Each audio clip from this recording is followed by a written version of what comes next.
Grievous heart. আগৰটো আমি section subsection 1 to পালো section 120 subsection 1 to অকল heart.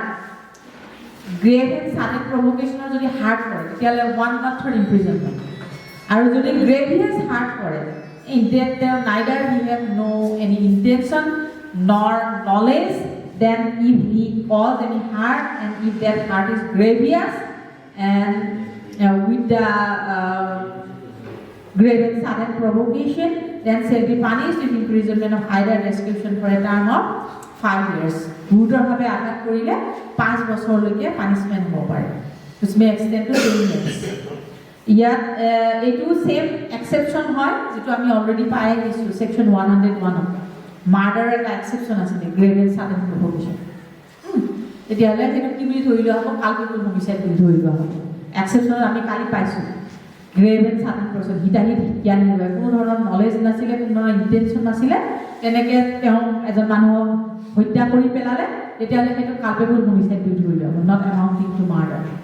Culpable homicide not amounting to, and this is one of the exceptions which are added under section 101 and exception 1.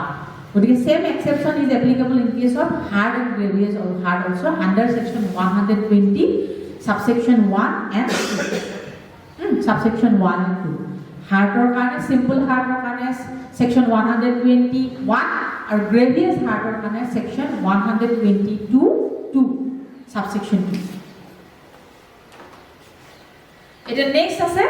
123 section 123 ইয়াত কি কোৱা হৈছে আমি আগত পাইছিলো যে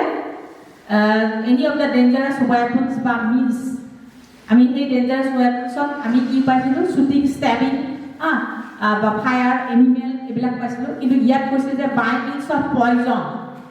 বিষাক্ত কিবা বস্তু ব্যৱহাৰ কৰি পেলাই যদি হাৰ্ট কৰে তেতিয়াহ'লে সেইটো কি বুলি কোৱা হ'ব section 123 আন্ডাৰ আহিব। Whoever administers to or causes to be taken by any person any poison of stupefying, intoxicating or unwholesome drugs, other things with intent to cause harm such person or with intent to commit or to facilitate the commission of an offense, knowing is to be likely willing that he will thereby cause harm, shall be punished with imprisonment of either description for a term which may extend to 10 years and shall also be liable to fine. যদি সেই পয়জনটো যদি কি কৰে ইনটক্সিকেটেডো কৰে, পয়জনটো তেওঁ কোনো ধৰণৰ drugs হিচাপে ইউজ কৰি দিব পাৰে, এনেকুৱা এটা পয়জন দি দিলে যেটো আনহেলথি হয়, আনহোলসাম, দ্যাট মিন্স আনহেলথি এটা ড্ৰাগছ দিলে বা আনহেলথি এটা থিংস দিলে যেটো পয়জনাছ হয়, সেইটো ব্যৱহাৰ কৰাৰ ফলত সেইটো ব্যৱহাৰ কৰি পেলাই যদি কাৰোবাক হাৰ্ট কৰি দিয়ে তেতিয়াহ'লে এই সেকশনটো এপ্লিকেবল হ'ব। তেতিয়াহ'লে তেওঁৰ পানিশমেণ্টটো হ'ব পাৰে 10 ইয়াৰ্ছলৈকে ইম্প্ৰিজনমেণ্ট আৰু লগতে ফাইন। এতিয়া নেক্সট আহিলে এচিড এটা কথা আমি শুনি থাকোঁ, আগত নাছিলে কিন্তু এচিড, এতিয়া ইয়াত এচিড শব্দটো ইউজ কৰিছে 124ত voluntarily causing grievous hurt by use of acid. যদি কোনো মানুহক এটাক কৰিছে, আঘাত কৰিছে, গুৰুতৰভাৱে আঘাত কৰিছে, কেনেকে এচিড ইউজ কৰি পেলাই, তেতিয়াহ'লে সেইটো 124 সেকশনৰ আন্ডাৰ আহিব। আৰু ইয়াতে পাৰ্মানেণ্ট ভেজিটেটিভ ষ্টেট আগতে আছিলে সেকশন 326B IPC ইনজুৰি অৰ হাৰ্ট শব্দটো ব্যৱহাৰ কৰিছিল, আৰু instead of that term BNS ভাৰতীয় ন্যায় সংহিতাই এটা নতুন শব্দ ব্যৱহাৰ কৰিছে পাৰ্মানেণ্ট ভেজিটেটিভ ষ্টেট। তাৰমানে তেওঁ সেই এচিডৰ ফলত বা সেই এচিড আক্ৰমণৰ ফলত বা এচিডেৰে তেওঁ আক্ৰমণ কৰাৰ ফলত তেওঁ যদি চিৰ জীৱনৰ কাৰণে ধুনীয়া হৈ থাকিব লগা হয় বা চিৰ জীৱনৰ কাৰণে তেওঁ এনেকুৱা এটা ষ্টেটত থাকিব লগা হয়, তেতিয়াহ'লে এই সেকশনটো এপ্লিকেবল হ'ব। গতিকে ইয়াতে অকল ইনজুৰি বা হাৰ্টটোৱে ইউজ কৰা নাই, ইয়াত এটা নতুন শব্দ ব্যৱহাৰ কৰিলে permanent vegetative state instead of this term injury or harm. At the next section 125 acting endangering act endangering life or personal safety of others. যদি আমি কোনো ব্যক্তি এনেকুৱা এটা কাম কৰে যাৰ ফলত কোনো ব্যক্তিৰ পাৰ্চনেল সেফটি বা তেওঁৰ লাইফলৈকে কি আহে যে শংকা বা এটা বিপদৰ সন্মুখীন হ'ব লগা হয় whoever does any act rashly and negligently or acts to endanger human life or the personal safety or the others shall be punished with imprisonment of either description for a term which may extend to 3 months or with fine or which may extend to 2,000 rupees 2,500 rupees বা তেনেকুৱা ধৰণৰ ৰাছ আৰু নেগলিজেন্টৰ কাৰণে কোনো মানুহৰ জীৱনৰ প্ৰতি যদি ভাবুকিৰ সৃষ্টি হয় পাৰ্সোনেল সেফটিৰ প্ৰতি যদি ভাবুকিৰ সৃষ্টি হয় তেতিয়াহ'লে এনেকুৱা ধৰণৰ এই সেকশনটো এপ্লিকেবল হ'ব 3 মাহৰ ইমপ্ৰিজনমেন্ট আৰু লগতে ফাইন আৰু লগতে 2,500 rupees ফাইন কথা আৰু লগতে বোৰ্ড হ'ব পাৰে কিন্তু এটা কথা কোৱা হৈছে where the harm is caused shall be punished with imprisonment of either description for a term which may extend to 6 months আৰু যদি সেই নেগলিজেন্টলি কৰিলে সেই নেগলিজেন্টলি কৰাৰ ফলত যদি কাৰোবাৰ হাৰ্ট হয় নট অনলি আগত কৈছে যে অনলি কি কৰিছে যে দ্যাট এক্টে কি কৰিলে যে কাৰোবাৰ জীৱনৰ বা পাৰ্সোনেল লিবাৰ্টিত আঘাত হানিলে ইয়াত সেইটোৱে কোৱা নাই যে সেই এক্টটোৱে যদি কাৰোবাৰ অকল পাৰ্সোনেল সেফটি বা লাইফৰ আঘাত অনাই নহয় কাৰোবাক যদি হাৰ্ট কৰে তেতিয়াহ'লে তাৰ কাৰণে পানিশমেন্টটো আগত 1 month 3 months আছিলে এতিয়া কি কৰিব যে এক্সটেন্ড টু 6 months হাৰ্ট যদি কৰিছে লিবাৰ্টিত আঘাত হনা সেইটো আমি কেতিয়াও দেখি নাপাওঁ পাৰ্সোনেল লিবাৰ্টিত আঘাত হানিছে বা তেওঁৰ জীৱনৰ প্ৰতি শংকা বা ভাবুকিৰ সৃষ্টি হৈছে সেই বস্তুটো দেখি নাপাওঁ কিন্তু হাৰ্টটো এটা ফিজিকেল যেটো দেখি পাওঁ বা আমি হাৰ্ট হৈছে আঘাতপ্ৰাপ্ত হৈছে তেতিয়াহ'লে পানিশমেন্টটো 6 months লৈকে এক্সটেন্ড হ'ব আৰু লগতে আৰু ফাইনটো 5,000 লৈকে এক্সটেন্ড হ'ব আগত 2,500 আছে বা বোৰ্ড হ'ব আৰু যদি তেনেকুৱা ধৰণৰ এন্ডেঞ্জাৰিং এক্টিভিটিৰ কাৰণে বা পাৰ্সোনেল সেফটি বা লাইফ হেই নহয় যদি গ্ৰেভিয়াছ হাৰ্ট কজ হয় তেতিয়াহ'লে কি হ'ব যে with imprisonment of either description for a term which may extend to 3 years 3 বছৰলৈকে বাঢ়ি যাব পাৰে পাৰ্সন মানে একদম মিনিমাম আছিলে 3 months তাৰপিছত এক্সটেন্ড হাৰ্ট হ'লে এক্সটেন্ড হৈ পেলাই 6 months আৰু নেক্সট গ্ৰেভিয়াছ হাৰ্ট হ'লে আৰু এক্সটেন্ড হৈ পেলাই কি হৈ গ'ল যে পানিশমেন্টটো 3 years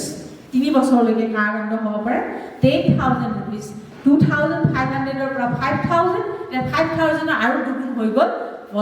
কজিং মানে গ্ৰেভিয়াছ হাৰ্টৰ কাৰণে 10,000 rupees আৰু লগতে দুইটা হ'ব পাৰে মানে হাৰ্ট বা গ্ৰেভিয়াছ হাৰ্ট বা এন্ডেঞ্জাৰিং লাইফ এণ্ড পাৰ্সোনেল সেফটি বা সিকিউৰিটি অফ এ পাৰ্সন তেতিয়াহ'লে সেকশন 125 এপ্লিকেবল হ'ব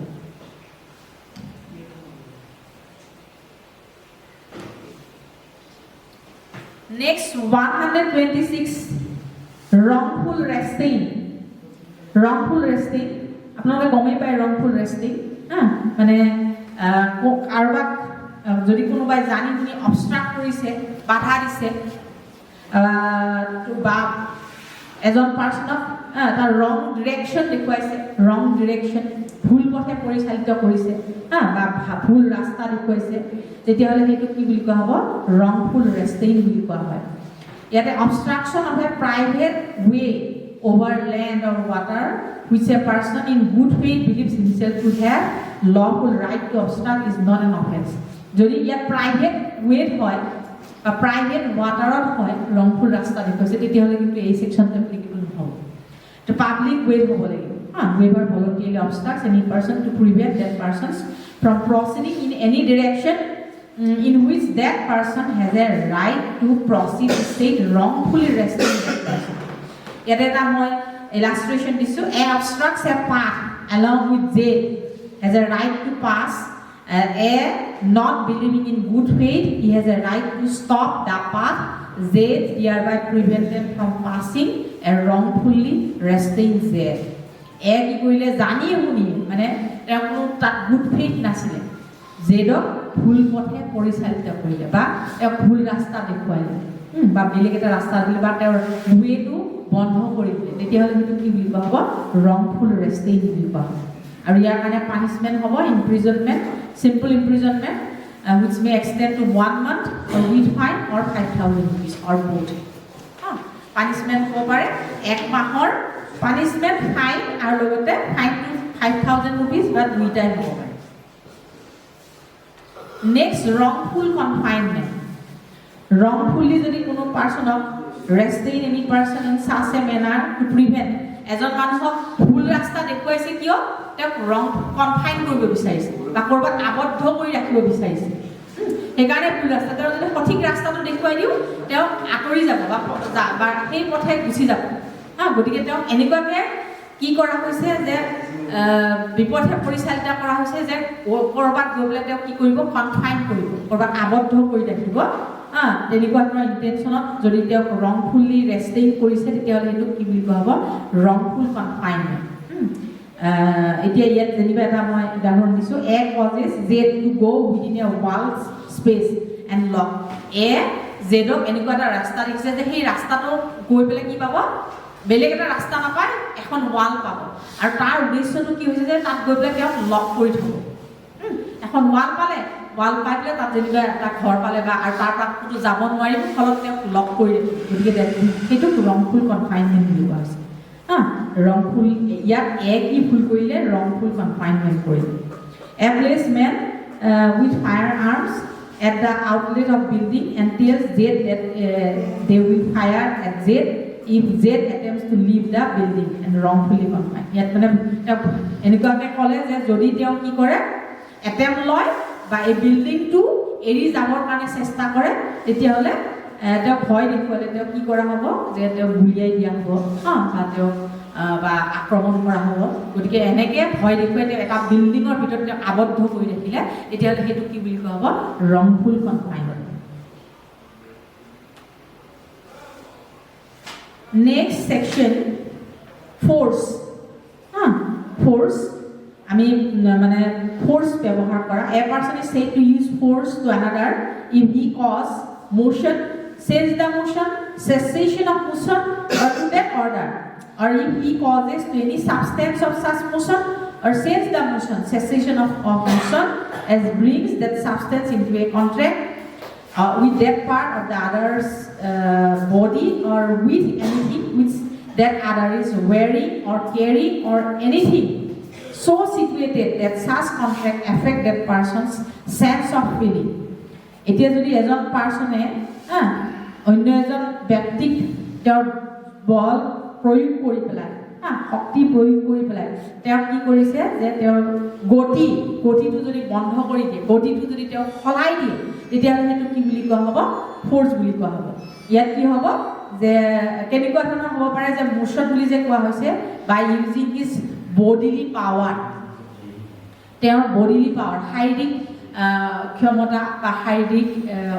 শক্তি ইউজ কৰি পেলাই যদি কৰে বাই ডিসপোজিং এনি সাবস্টেন্স শাৰীৰিক ক্ষমতা ইয়াত ইউজ কৰা নাই কোনো ধৰণৰ শাৰীৰিক ভাৱে ইউজ নকৰা কিন্তু কোনো ধৰণৰ সাবস্টেন্স ইউজ কৰি পেলাই যদি তেওঁৰ মানে মোশনটো চেঞ্জ কৰে বা তেওঁৰ মোশনটো যদি সেসেশন কৰে তেতিয়াহ'লে সেইটো কি বুলি কোৱা হ'ব ইউজ অফ ফ'ৰ্চ বুলি কোৱা হ'ব inducing any animal to move or to change its motion বা তেওঁ প্ৰথমতে ক'লে বডিলি পাৱাৰ ইউজ কৰিলে 2 নম্বৰ ক'লে সাবস্টেন্স ইউজ কৰিলে 3 নম্বৰ কেনেকৈ কি ইউজ কৰিলে যে কোনো এনিমেল ইউজ কৰিলে বা ডগ দি দিলে এৰি দি দিলে যে এতিয়া তেওঁ যোনফালে যাব লগা আছিল তেওঁৰ মোশনটো চেঞ্জ হৈ গ'ল বেলেগ ফাললৈকে গুচি গ'ল গতিকে এতিয়া তেওঁ সেইটো কি বুলি কোৱা হ'ব ইয়াত ফ'ৰ্চ ইউজ কৰা বুলি কোৱা হ'ব তেতিয়াহ'লে এই সেকশনটো এপ্লিকেবল হ'ব অকল শাৰীৰিকভাৱে নিজৰ শাৰীৰিক ক্ষমতা ইউজ কৰাৰ বাহিৰেও সাবস্টেন্স ইউজ কৰিলে বা এনিমেল ইউজ কৰিলেও সেইটো মানে যাৰ জৰিয়তে এজন মানুহৰ মোশনটো চেঞ্জ হয় তেতিয়াহ'লে সেইটো ফ'ৰ্চ বুলি কোৱা হয় নেক্সট 129 criminal force এটা criminal force আগৰ থকা অকল simple force next to আহিব criminal force 129 128 ত অকল force 129 to criminal force whoever intentionally uses force to any person without that person's consent in order to committing of any offense or intending by use of such force to cause or knowing it to be likely that by the use of such force he will cause injury, fear or anyone to that persons to whom the force is used said to be the criminal force. যদি কোনো ব্যক্তিয়ে জানি শুনি intentionally কোনো ব্যক্তিৰ ওপৰত বল প্ৰয়োগ কৰে সেই ব্যক্তিজনৰ সন্মতিৰ অবিহনে তেওঁৰ সন্মতি নাই তেওঁৰ কনসেন্ট নাই হা তেতিয়াহ'লে সেইটো কি বুলি কোৱা হ'ব ক্ৰিমিনেল ফ'ৰ্স বুলি কোৱা আৰু তেনেকুৱা ধৰণৰ ফ'ৰ্স ইউজ কৰাৰ ফলত কোনো ব্যক্তিৰ কি হ'ব পাৰে ইনজুৰিও হ'ব পাৰে আঘাতপ্ৰাপ্তও হ'ব পাৰে বা তেওঁ ভয় খাবও পাৰে ইনজুৰি হোৱাই নহয় তেওঁ ভয় খায় ইউজ কৰাৰ ফলত বা এনয়েন্স অফ দ্যাট পাৰ্সনছ আৰু তেতিয়াহ'লে সেইটো কি বুলি কোৱা হ'ব ক্ৰিমিনেল ফ'ৰ্স বুলি কোৱা হ'ব এতিয়া ইয়াতে কি কোৱা হৈছে যে এজনে যদি জানি শুনি পেলাই ইন্টেনশনালি এজন মানুহক ইমান তেওঁ নাৱেৰে কৈ আছিলে তেওঁৰ মোশনটো কি কৰিলে চেঞ্জ কৰি পেলালে বা কিবা সাবষ্টেন্স ইউজ কৰিলে তেতিয়াহ'লে সেইটো কি বুলি কোৱা হ'ব তেওঁৰ কনসেন্ট নাছিলে ইয়াত কোনো ধৰণৰ ইন্টেনশন সেই যিজনে জানি শুনি কৰিছে সেইটো ক্ৰিমিনেল ফ'ৰ্স বুলি কোৱা হ'ব নেক্সট আহিলে section 130 assault whoever makes any gesture অংগী ভংগী তেওঁ কোনো ধৰণৰ ইয়াত কি কৰা নাই ওয়েপন লোৱা নাই বা বল প্ৰয়োগ কৰা নাই আগত আমি ফ'ৰ্স ক্ৰিমিনেল ফ'ৰ্স পালো কিন্তু এছল্টত কোনো ধৰণৰ বডিলি মানে পাৱাৰ ইউজ কৰা নাই কিন্তু ইয়াত কি কৰিছে যে জেচাৰ্স ইউজ কৰিছে জেচাৰ্স মানে অংগী ভংগী like দেখুৱাইছে বা preparation of intending or knowing it to be likely to the gestures or preparation will cause any persons present or apprehend এনেকুৱা ধৰণৰ জেচাৰ্স দেখাইছে যে তেওঁ এপ্ৰিহেন্ড কৰিবৰ কাৰণে যেনেকৈ কাৰোবাক কিক কৰিবৰ কাৰণে কাৰোবাক শ্বুট কৰিবৰ কাৰণে এনেকুৱা ধৰণৰ যদি জেচাৰ্স দেখুৱায় তেতিয়াহ'লে সেইটো কি বুলি কোৱা হ'ব এছল্ট বুলি কোৱা হ'ব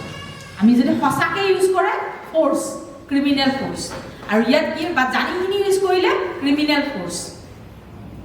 আৰু আমি কি পালো যে ইউজ কৰা নাই কোনো ফ'ৰ্স ইউজ কৰা নাই ক্ৰিমিনেল ফ'ৰ্স ইউজ কৰা নাই কিন্তু অংগী ভংগী দেখুৱাইছে অংগী ভংগী বিভিন্ন ধৰণৰ দেখুৱাইছে তেতিয়াহ'লে এইটো এছল্ট